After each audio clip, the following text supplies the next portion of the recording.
తండ్రి అయిన దేవునికి మహిమ కలుగునుగాక. ప్రభువైన యేసుక్రీస్తు నామములో చేరువచ్చిన మీ అందరికీ నా హృదయపూర్వక వందనాలు తెలియజేస్తున్నాను. నేటి పాఠ్యాంశముగా లూకాసు వార్త 19వ అధ్యాయము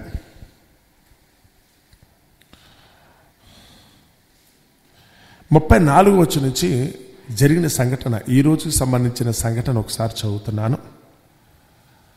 34వ వచనం 19వ అధ్యాయము లూకాసు వార్త. అందుకు వారు, ఇది ప్రభువునకు కావలసి ఉన్నది అనిరి. తరువాత వారు యేసునొద్దకు దానిని తోలుకొని వచ్చి ఆ గాడిద పిల్ల మీద తమ బట్టలు వేసి యేసును దాని మీద ఎక్కించి ఆయన వెళ్ళుచుండగా తమ బట్టలు దారి పొడుగునా పరిచిరి. ఒలివ కొండ నుండి దిగుచోటికి ఆయన సమీపించుచున్నప్పుడు శిష్యుల సమూహం అంతయు సంతోషించుచు, ప్రభు పేరట వచ్చి రాజు స్తుతింపబడును గాక, పరలోకమందు సమాధానమును సర్వోన్నతమైన స్థలములలో మహిమయు ఉండునుగాక అని తాము చూచిన అద్భుతములన్నిటిని గూర్చి మహాశబ్దముతో దేవుని స్తోత్రము చేయసాగిరి. ఆ సమూహములోనూ కొందరు పరిసయ్యులు, బోధకుడా, నీ శిష్యులను గద్దింపమని యేసుతో చెప్పగా ఆయన వారిని చూచి, వీరు ఊరకుండిన ఎడల ఈ రాళ్ళు కేకలు వేయునని మీతో చెప్పుచున్నాను అనెను. దేవుడు తన పరిశుద్ధ వాక్యమును మన వినికిడిలో దీవించి ఆశీర్వదించునుగాక. ఆమేన్. మరి చదవబడిన ఈ మాట ప్రభువైన యేసుక్రీస్తు వారు రాజుగా అభిషేకించబడి యెరూషలేము పట్టణానికి ప్రవేశించిన సందర్భంలో చెప్పబడిన మాట. ఇప్పటికే దాదాపు 2000 సంవత్సరాల క్రితం యేసు ప్రభు వారు సువార్త పరిసమాప్తి అయినప్పుడు, ఇక తను ఈ లోకయాత్ర ముగిసిందనుకున్నప్పుడు దేవుని పక్షంగా చేయవలసినవన్నీ చేసి, దేవుడు పంపించిన ప్రవక్త ఎలా ఉంటాడు, ఆయన యాజకుడు ఎలా ప్రవర్తిస్తాడు, చివరికి రాజు అయిన వాడు ఏ విధంగా అయితే కనుక ఉంటాడు అన్న సంగతిని తెలియపరచడం కోసం, ఎందుకంటే 3 విధాలుగా యేసు ప్రభు ఈ లోకానికి వచ్చారు. ఒక నిజమైన ప్రవక్త అంటే ఎలా ఉండాలి యేసు ప్రభు చూపించాడు. దేవుని సన్నిధిలో పనిచేసే నిజమైన యాజకుడు, పూజారి, ఇది ఈరోజు పాస్టర్ గారు అంటే కనుక ఎలా ఉండాలో ఆయనైతే చూపించాడు.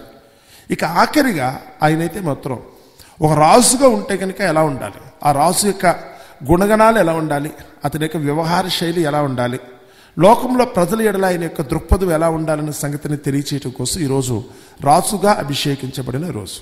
అందుచేతనే పెద్దలు అనుకున్న వాళ్ళు యేసుప్రభు శ్రమలను జ్ఞాపకం చేసుకుంటూ ఏర్పాటు చేసిన 40 దినముల కార్యక్రమం ఒకటి ఈ రోజుతో అది పరిసమాప్తి.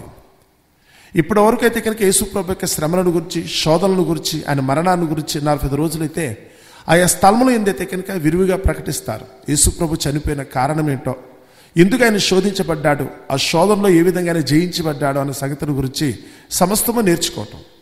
ఈరోజు శోధనలన్నిటికీ పరిసమాప్తిగా ఈరోజు ప్రభువైన యేసుక్రీస్తు వారు రాజుగా అభిషేకించబడి ఆయనైతే మాత్రం యెరూషలేము ప్రవేశానికి వెళ్ళటం, ఆ యెరూషలేము ప్రవేశం చేయటం, ఏం జరిగింది అన్న సంఘటన ఈరోజు మనమైతే కనుక జ్ఞాపకం చేసుకున్నాం. దేవుడు అయితే కనుక, దేవుడు అంటే వాగ్దానం ఇచ్చిన, ఆయనైతే కనుక మీకా గ్రంథంలో చెప్పబడిన మాటను బట్టి వాగ్దానం చేసిన రీతిని, ఇదిగో మీ రాజు సాత్వికుడు, భారవాహక పశువు పిల్లైన గాడిదనెక్కి మీ చెంతకి రాబోతున్నాడని ప్రవక్తలు చెప్పిన మాటను నెరవేర్చినట్లుగా యేసు ప్రభువారు అయితే తన శిష్యులతో చెప్పారట. ఏమి అనుకున్నప్పుడు రాయబడిన మాట ఒకసారి నేను చదువుతున్నాను చూడండి. 29వ వచనం నుంచి చదువుతున్నాను. 19వ అధ్యాయము లూకాసు వార్త 29వ వచనం నుంచి. యేసు ఒలివ కొండ దగ్గరున్న బేత్పగే బేతనీ అను గ్రామముల సమీపమునకు వచ్చినప్పుడు తన శిష్యులనిద్దరిని పిలిచి, మీరు ఎదుటనున్న గ్రామమునకు వెళ్ళుడి.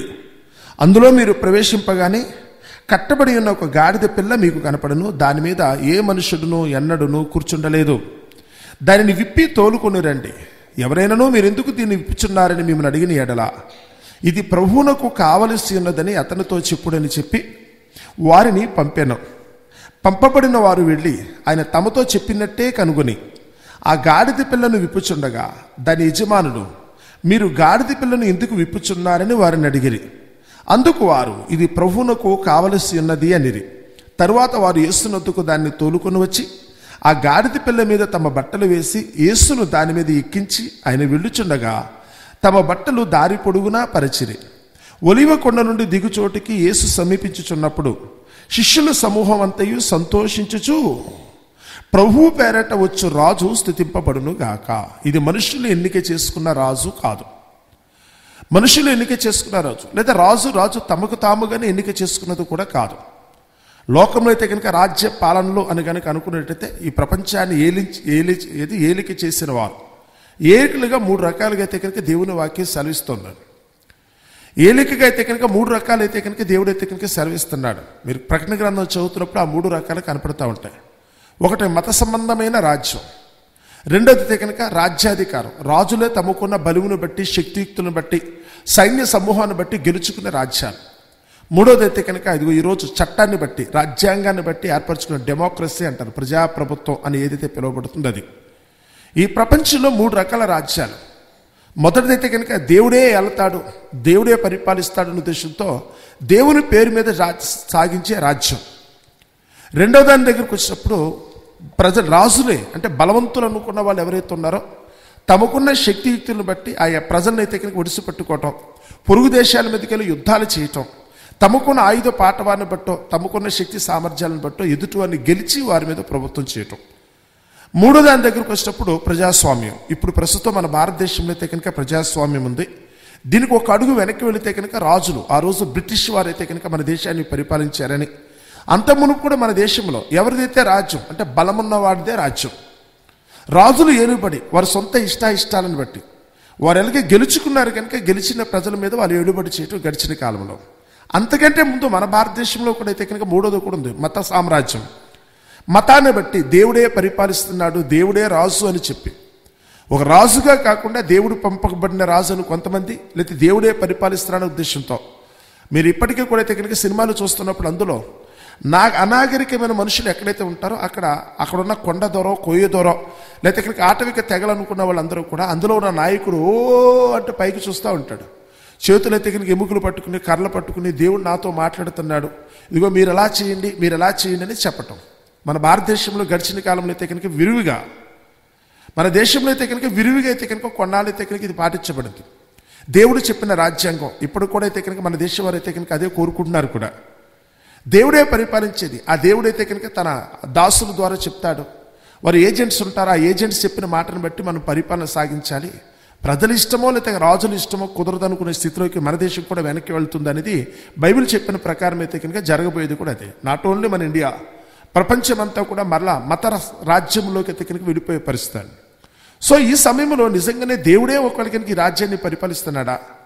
మరి దేవుడే ఆ రాజ్యాన్ని పరిపాలించినట్టయితే ఆ వచ్చిన రాజు దేవుని చిత్తానికి తగినట్టుగా, దేవుని గుణగణాలకి తగినట్టుగా రాజేనా అన్నది ఇక్కడ ప్రశ్న. దేవుడే రాజ్యాన్ని పరిపాలించడం మంచిదే అండి, కానీ వచ్చిన రాజులు దేవుడిని అడ్డం పెట్టుకుని బ్రతుకుతున్నారా? లేకపోతే కనుక దేవుడు చెప్పిన మాటను బట్టి ఉన్నది ఉన్నట్టుగా వారైతే కనుక పరిపాలిస్తారన్నది ఇక్కడ ప్రశ్న. సో యేసుప్రభు వారి దగ్గరికి వచ్చినప్పుడు ఇక్కడ మరలా ఏదో ప్రజాస్వామ్యమనో లేకపోతే కనుక రాజులు ఏలుబడనో బలము బాధిక్యత గురించి కాదు, కానీ ప్రజల చిత్తాన్ని బట్టి ప్రజల యొక్క కోరికను బట్టి దేవుడు పంపగా వచ్చిన రాజు అయితే కనుక ఎంత బాగుంటుందన్న ఉద్దేశంతో దేవుడు అయితే కనుక ఏర్పాటు చేసిన క్రమం. ఇక ఈ ప్రజాస్వామ్యం అని కనుక మీరు అనుకున్నట్టయితే ప్రజలందరికీ భాగస్వామ్యం ఉంటుంది, తమకి ఏది కావాలో ప్రజలు కోరుకుంటారు. కానీ రాజుల కాలంకి వచ్చినప్పటికల్లా ప్రజలతో వాళ్ళకి ఏమీ సంబంధం ఉండదు, రాచరికం అంతే. మన దేశంలో దైవాంశ సంభూతులుగా దేవుళ్ళుగా కొనియాడబడిన రాజుల దగ్గరికి వచ్చినప్పుడు కూడా అందులో ప్రజల యొక్క భాగస్వామ్యం అంటూ ఏముండదండి. ప్రజలు కేవలం అయితే కనుక ఎవరు వృత్తిని వాళ్ళు చేపట్టడం, ఎవరికి అప్పగించిన పని వాళ్ళు చేయటం, నిర్ణయాధికారం కానీ ఏదైనా చేసుకోవాలనుకున్న రాజుల యొక్క ఇష్టం. గడిచిన కాలం అంతా కూడా మన బ్రతుకులు అదేనండి. మిగతా దేశాలు ఏ రోజైతే కనుక ప్రజాస్వామ్యంలోకి వచ్చినావో వారందరూ కూడా అయితే కనుక తెలివి తెచ్చుకున్నారు, కొద్దో గొప్ప అయితే కనుక ప్రజలకు అవసరమైనవి చేసుకున్నారు. యుద్ధాలు ఆగిపోయినాయి. మనకంటే ముందు స్వాతంత్రం పొందిన దేశాలు అమెరికా మనందరికంటే ముందు ఒక ఫ్రాన్స్ లేదా మరొకరికి వస్తే వాళ్ళందరూ కూడా గొప్పోళ్ళు అయ్యారు. వారు ఈరోజు ప్రపంచంలో అభివృద్ధి చెందిన దేశాలుగా ఉన్నారనుకుంటే రీజన్ ఒకటే, వాళ్ళు మనకంటే ముందు స్వతంత్రం పొందారు. మనమైతే కనుక వాళ్ళ ఏలుబడిలో ఉండిపోయాం, రాజుల యొక్క ఏలుబడిలో మన ఇష్టానికి సంబంధం లేకుండా బ్రతికేవాడిని. ఈరోజు మనకైతే కనుక ఒక సార్వభౌమ దేశం మన దగ్గరికి వస్తే కనుక ప్రజల చేత ప్రజల కొరకు పరిపాలించబడే ప్రభుత్వాన్ని ఏర్పాటు చేసుకున్నాం. యేసుప్రభు వారు ఇప్పటికీ 2000 సంవత్సరాల క్రితం ఆ స్థాయిలో అయితే కనుక కనుక ప్రజలందరినీ భాగస్వాములుగా చేస్తూ అందరూ కూడా ఏలుబడి చేసేటట్టుగా దేవుని చిత్తాన్ని బట్టి అందరూ కూడా మనస్సాక్షితో బ్రతికేటట్టుగా ఉండే రాజ్యాన్ని ఏర్పాటు చేయాలని కోరుకున్నాడు. ఆ దేవుని యొక్క రాజ్యమే అందుకు ఏర్పరచబడిన రాజుగా ప్రభువైన యేసుక్రీస్తు వారు అయితే కనుక ఇప్పటికే 2000 సంవత్సరాల క్రితం యెరూషలేము ప్రవేశం చేశారు. అప్పటి వరకు దేవునికి ఒక ప్రవక్తగా ఆయన నిరూపించుకున్నాడు, ఒక యాజకుడు అంటే ఎలా ఉండాలో నిరూపించుకున్నాడు. లోకంలో ఎవరైతే కనుక ఒక దేవుని పక్షంగా మాట్లాడుతూ తప్పు త్రోవలో వెళుతున్నారో వారిని అందరినీ సరిచేసేటట్టుగా యేసుప్రభు ప్రయత్నించాడు. ఇక ఫైనల్గా దేవుడు ఏర్పరిచిన రాజు అంటే ఎలా ఉంటుందో చూపించాలనే ఉద్దేశంతో ఆయన అయితే కనుక వచ్చాడు. కానీ మతాన్ని ఆయన ఎదిరించాడు, ఆయన కులాన్ని ఎదిరించాడు, జాతుల్ని ఎదిరించాడు, లేకపోతే కనుక దొంగ బోధనలో లేకపోతే కనుక దొంగ దేవుళ్ళని ఆయన ఎదిరించాడు. అంతా బాగానే ఉంది, వాటితో మాత్రం ఎవరు అభ్యంతరం పెట్టలేదు, ఎవరు గెలవలేకపోయారు. కానీ ఎప్పుడైతే తను రాజు కావాలనుకున్నాడో, ఎప్పుడైతే కనుక దేవుని పేరు మీద రాజ్యాన్ని ఆయన కనుక పరిపాలించాలనుకున్నాడో, ఆనాటి రాజులకి అధికారులకి మాత్రం ఒక్కసారిగా భయం అనిపించింది. ఈ దేశంలో కూడా పదవులు లేకపోతే చాలామంది తట్టుకోలేరు. పరిపాలన కావాలి, ఏలుబడి కావాలి. మనకి పెత్తనమో లేకపోతే కనుక పదవో లేకపోతే కనుక ఈరోజు లోకంలో చాలామంది అయితే కనుక బ్రతకలేరు.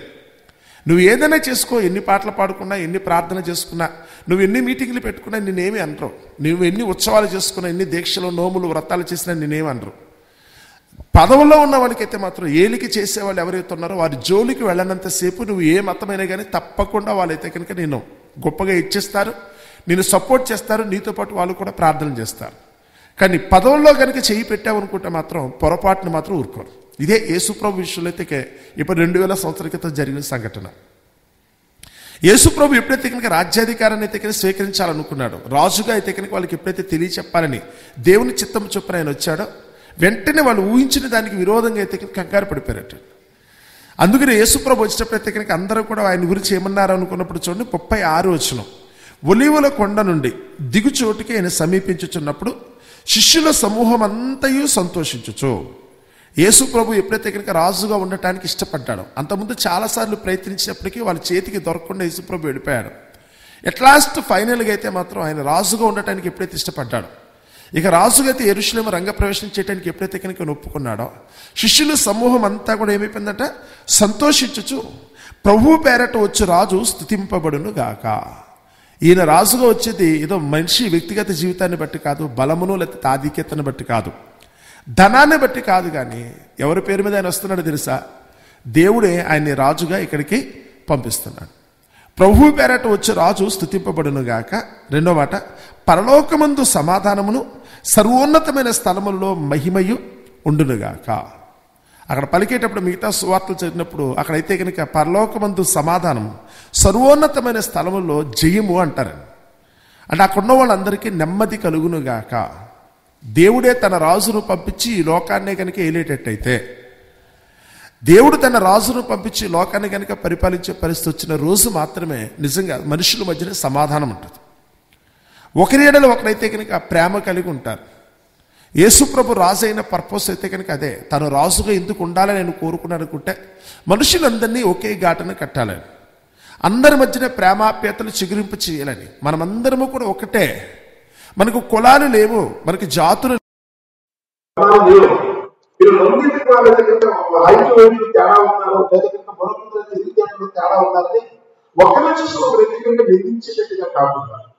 మనమందరం కూడా దేవునికి కలుగుతున్నాం. మనందరినీ పరిపాలించడానికి మనమైన శ్రద్ధతో దేవుడు తన రాజును ఏర్పాటు చేశారన్న సంగతిని తెలియపరచడం కోసం యేసుప్రభు రాజుగా పంపించారు. ఇది ఆ రోజు చెప్పాలని ఆయన చెప్పారు కదా. ముందు లోకంలో మనుషులు ధనపైన ఊరుకుంటారు, వాడికి ఆత్మీయుడైనా కాదు, కూర్చుంటే లేవలేకపోయినా చేస్తే కూర్చోలేకపోయినా కావాలి. కానీ వీళ్ళు మాత్రం చర్చలో చేతులు ఏమన్నా తెలుసా? వాళ్ళు చాలా మనుషులు చేతులు పదవ మాత్రం వచ్చారు. ఆ పదవ కోసం పడడానికి పడుతుంటారు, పొగకుండా వ్యక్తులు పొగుతారు. ఇవ్వకుంటే కనుక అప్పటి వరకు ఎదుర్కొన్న వాళ్ళు కూడా అప్పటికి సన్మానం చేసిన వాళ్ళు నేల పడేస్తే బండ బూతు పెట్టుకుంటారు. ఎందుకని మాకు పదవ లేదు కదా, ఈ పదవ లేకుండా చేశారు. మంచి మనసుగా మనుషులు రాజకీయాలు చెప్పినప్పుడు కదా ఈ ఎవరెవరిని ఎందుకు పెట్టుకుంటారో, ఎవరెవరిని ఎందుకు ప్రారంభిస్తున్నారో కూడా తెలియదు. ఎందుకంటే ఇదంతా కూడా కేవలం లోకంలో మానవుడికి ఎవరైనా కూడా పెద్దలు చేయమని దొరుకుతూ ఉంటుంది. రాష్ట్రంలో మాట ఇష్టపడిన అందరి మీద అధికారం చెలాయించాలి. అందరూ నేను చెప్పినట్టు వినాలి, అందరూ నాకు పరిచయం చేయాలి. నేను జీవితంలో కాలంలో కానీ వెంటనే రెడీగా అనుకునేటట్టు ఎప్పుడు కూడా మనుషుల దగ్గరికి సిద్ధంగా ఉండాలి కదా. నేను ఏది చేసినప్పుడు కూడా నా ప్రజలు లేకుంటే నేను కష్టపడకుండా నాకు సమస్తము సమకూరాలనుకుంటే నాకు పదవి ఉండాలి, నాకు పెద్దలు ఉండాలనుకుంటే మనస్తత్వం. ఈ ప్రపంచంలో ఏ ఒక్క దేశం దగ్గరికి ఎలాగా పెద్దలు, ఎందుకంటే దృష్టిలో యొక్క రక్షణ. ఇవైతే పెద్దల చేయాలని ఆలోచన దృష్టి యొక్క లక్షణం. అందుకనే దృష్టి పరలోకంలో దేవుడు పరలోకం నుంచి పాతాళానికి తోసేశాడు. ఈ లక్షణమే ఈ రోజు మనుషులు ఎవరైతే కట్టుదారులుగా ముందుతూ ఉంటారు, ఎవరైతే ఎప్పుడు కూడా ప్రజలందరూ నా చెప్పు చేతుల్లో ఉండాలి, నా చెప్పు మాట చెప్తూ వాళ్ళు జీవించాలి ఎవరైతే కోరుకుంటారో వారందరూ కూడా అదే లక్ష్యంతో వెళ్తారు. ఇలాంటి సమయంలో రాజు అంటే ఎలా ఉంటుందో చెప్పాలనుకున్నాడు దేవుడు. అందుకే యేసు వాళ్ళు పంపించారు. నిజంగా ప్రజలకి వేరు చేసాం, ప్రజలకి పరిచయం చేసామని కాదు, ప్రజల చేత తాను పరిచయం కాదు, ప్రజలకు వేరు చేసే రాజు కావాలని దృష్టితో అది యేసుతో అందరికీ చక్కగా నిరూపించి ఈయన సేవ చేసేవారే తప్ప ఎదుటి వాళ్ళకి కథలు చేసేవారు కావాలన్న సంగతి అందరికీ తెలియపరిచిన తర్వాత ఆ యేసు దగ్గరికి ఈ లోకాన్ని పంపించారు. ఆ రాజులు అభిషేకించడానికి ఈ రోజు వాళ్ళందరూ కూడా కోరుకుంటున్నారు. ఈ రోజు జరిగిన సంగతిని, ఈ రోజు యేసుప్రభు రాజుగా అభిషేకించబడి యెరూషలేముకు వచ్చిన ఈ సంగతినే చివరికి యేసుప్రభు మరణానికి కారణం. 4 రోజులకి యేసుప్రభు చంపేశారు. ఇప్పుడు కట్టడానికి అడ్డవస్తే ఊరికో చెప్పే ఉంటే పదవులకు అడ్డవస్తే కనుక అన్నా చెల్లి తమ్ముడని కూడా చూడలేదు. ఈరోజు లోకంలో దేనినైనా కానీ కొన్నిసార్లు చూసినట్టు వదిలేస్తారు, కానీ పదవి దగ్గరికి చెప్తున్నారు 50% కూడా నాకు ఇష్టమైన వారికి మాట్లాడలేదు, అడ్డంగా వారికి కూడా చెప్పేస్తారు. ఒక నీటి కూడా రాజు దురగడానికి ఎక్కిన రాజు, దురదృష్టానికి లోపడకున్న ధనవానికి మరుగుతాన్ని ఆశించకుండా రాజు ఈ లోకానికి ఇష్టం లేదు. ఈ లోపలికి ఏమంటే నువ్వు మా కొడు తినిపించు, నువ్వు చెడుకో మమ్మల్ని కూడా చెడగొట్టే, నువ్వు సుఖపడు మమ్మల్ని కూడా సుఖపడు. ఇది లోకంలో మనుషులు యొక్క అలవాటు. కానీ యేసుప్రభు అంటారు సుఖం కోసం కాదు మనిషి బ్రతికేది, చెడిపోవడం కోసం మనిషి బ్రతికేది, లేకపోతే ధనం సంపాదించాలో లేదా మరుగు దాని కోసం పెద్దలు చేయాలలో మరొక దగ్గరికి మన పాలన పెట్టుకోవడం కోసం కాదు. రాజంటే పెద్దలు చేసేవారు ఎదుర్కొన్నారనుకుంటే అందరినీ పాలించేవారు ఏమైనా అనుకున్నప్పుడు అక్కడ పాలింపు అని దేవుడు దగ్గర చాలా చక్కగా తర్జుమా చేశారు. పాలించుట రాసు ప్రజలు ఏం చేస్తారు, పాలించుట పాలించుట రెండు కూడా దగ్గర ఉన్న పదాలు. తల్లి తన పిల్లలకి ఎలాగైతే తెచ్చి పోషించడానికి పాలిస్తుందో అదే సమయంలో రాజుగారు కూడా తన పిల్లలను చూసి వాళ్ళు పాలించుట రెండు కూడా దగ్గర సంబంధాలు. ఒక తల్లిగా చూడాలి. మన మీద ఏంటి ఎవరైతే ఉన్నారో వాళ్ళందరూ కూడా నాకనే గుర్తించాలి, మన వెతుకలు గుర్తించాలి, మన ఒంట్లో అనారోగ్యం గుర్తించాలి, మనం నివసిస్తున్న స్థలంలో మనకున్న పరిస్థితులను గమనించుకుంటుండాలి. మనకున్న అవసరం ఏదైతే ఉందో వాటన్నింటి మౌలిక సదుపాయాల గురించి మనం ఆలోచించుకుంటుండాలి. మన బ్రతుకులు ఉన్నత వరకు ఆలోచించాలి, అలాగే మన గౌరవాల గురించి ఆలోచించాలి. చుట్టూ ఉన్న దేశాలైతే మన చుట్టూ ఉన్న ప్రదేశాలైతే మనమైతే మాత్రం వాళ్ళకు తలదించుకునేటట్టు కాకుండా అందరూ గౌరవంగా తల ఎత్తుకునేటట్టుగా మన తల్లి మన తండ్రి దగ్గర ఎలా ఎదుగుగా ఆలోచిస్తారో మన పరిపాలించే కాలంలో కూడా అలాగే ఆలోచించాలి. ఇది యాక్చువల్గా దేవుడి కాన్సెప్ట్ అదే. ప్రజల్లో రాసు దగ్గర ఆ రాసు ఇంతటి వాడే ఉండాలి. అందుకే దావీదును రాజుగా ఏర్పాటు చేసినందుగా తన దేశాన్ని ఒక సుస్థిరమైన రాజ్యాన్ని స్థిరపరచడానికి ఆ రాజు దగ్గర ప్రయత్నించారు. అందుకే నేను మెస్సయ్యగా దావీదుగా కూడా అదే పోటీలకు యేసుప్రభువు ఈ లోకానికి వచ్చారు, అదే మనస్సు వచ్చారు. అందుకని ఆయన గురించి వచ్చినప్పుడు కూడా దావీదు కుమారునికి జయము పలికేటప్పుడు ఫస్ట్ వాడు అదే ఈ రోజు పలుకుతుంది, దావీదు కుమారునికి జయము, ప్రభు పేరు గురించి రాజు స్తుతింపబడింది కాక. ఈ రోజు యేసుప్రభు వచ్చిన రోజు, రాజుగా వచ్చిన రోజు. క్రిస్మస్ రోజు అయితే మనం ఒకలాగా ఆయన మానవ శరీరాన్ని ధరించిన నరుడుగా ఈ లోకానికి వచ్చిన రోజు క్రిస్మస్ రోజు. ఈ రోజు రాజుగా అభిషేకించబడి యెరూషలేము ప్రవేశం చేశారు. కాబట్టి మనందరం కూడా సన్నివేశం చూస్తున్నప్పుడు ఒక పండుగ ప్రాముఖ్యత చూస్తున్నప్పుడు ఈరోజు యేసు రాజు కావాలనుకుంటున్నారు.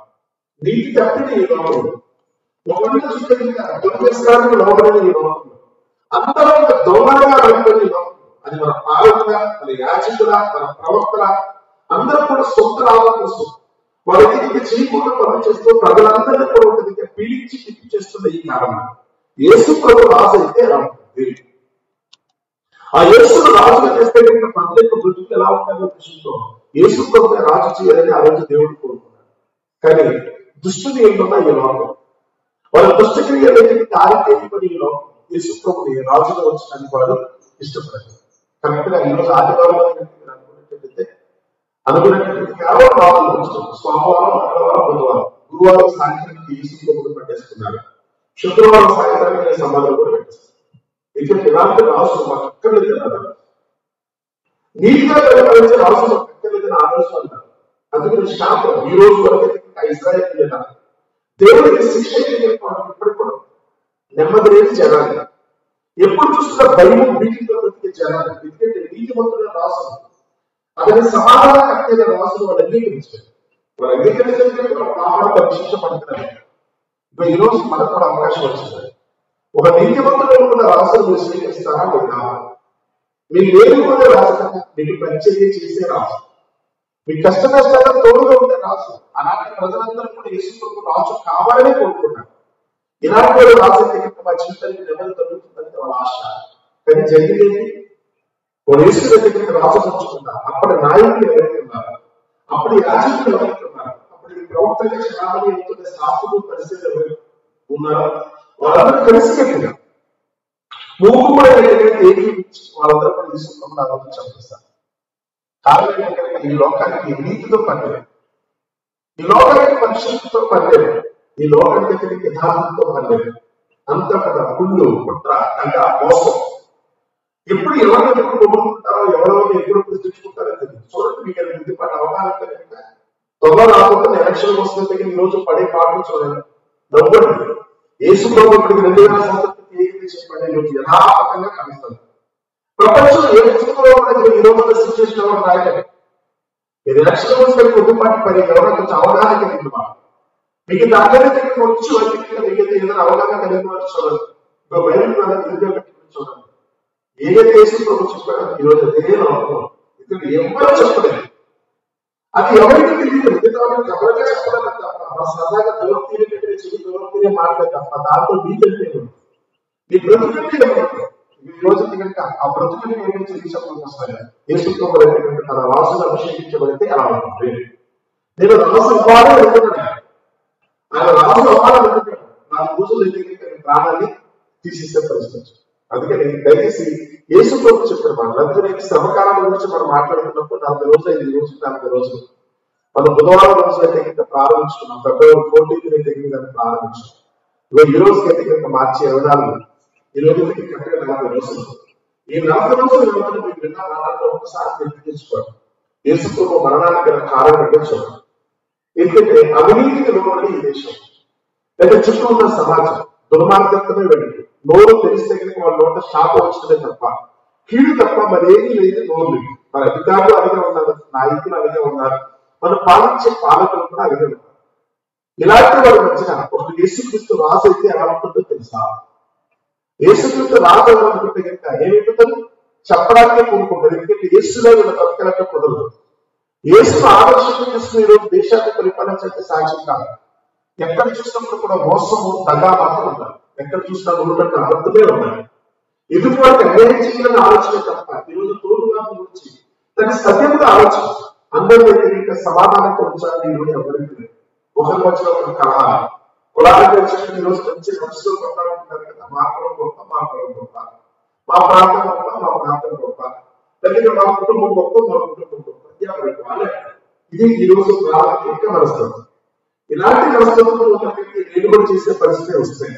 రేపటి దినాన సమాజంలో అయితే సమాధానం పొందుతుందా? ఎలక్షన్లోనే విడుదల అనుకుంటే రేపటి దినాన నేను మొత్తం ఒకటే ఎలా చెప్పగలను? పుస్తకాలు రాస్తానికి, రాజ్యాంగంలో రాస్తానికి ఈరోజు సమాధానం. ఒకళ్ళు అలాంటి రాజు వస్తేనే, నీతి నియమాలతో కూడుకున్న రాజు వస్తేనే ప్రజలందరూ కూడా ఒకటే భావంతో ముందుగా ఆ మాటలు ఎవరైతే వస్తారో వాళ్ళు మాత్రం దేవుడి రాజ్యాన్ని ఉన్నట్టుగా స్థాపించారు. తప్పకుండా ఏదో ఒక రోజు మన ప్రభునేశ్వరి లోకాన్ని తిరిగి వస్తారని దేవుడు వాగ్దానం చేస్తారు కనుక అట్టి స్థితి కోసం ఎదురు చూద్దాం. మనకి శక్తి ఈరోజు దేవుడి రాజ్యంలో అనుకోండి. మన రాజు చేస్తే ఈ లోకంలో అధికారులందరూ కూడా లోకపరంగా మాట్లాడతారు తప్ప పరలోకంలో దేవుడి దగ్గర చూస్తుంటారు. ఏమైనా పరలోకంలో మనకి సమాధానం స్థితిస్తుందని ప్రతి ఒక్కరు కూడా తెలియదు. ఆ యేసు విశ్వాసం ఉంచడానికి, ఆ దేవాలయ దేవుడిని మనం కృతజ్ఞత కలిగి జీవించడానికి మనం ప్రయత్నిద్దాం. అట్టి దేవుడు మనందరికీ దయచేయను గాక. ఆమేన్.